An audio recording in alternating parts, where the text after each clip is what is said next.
অর্থাৎ কালোজিরা আল্লাহ সুবহানাহু ওয়া তাআলা এর ভেতরে মৃত্যু ছাড়া পৃথিবীর অন্য সকল রোগের প্রতিষেধক রেখেছেন, সকল রোগের ঔষধ রেখেছেন, চিকিৎসা রেখেছেন।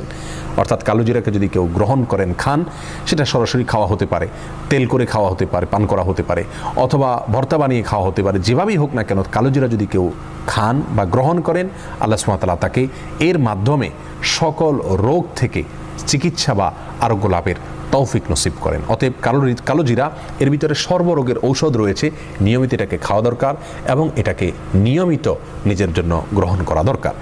দ্বিতীয়ত যে চিকিৎসার কথা তিনি বলেছেন তা হলো মধু।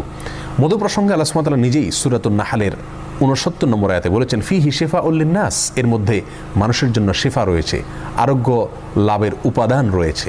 নবী আলাইহিস সালাম নিজে মধু পছন্দ করতেন, যেমনিভাবে বুখারী মুসলিম বর্ণনা করেছেন। আর সেই সাথে মুসনাদ হাকিমের বর্ণনা রয়েছে, তিনি বলেছেন, আলাইকুম বিশিফা আইনি,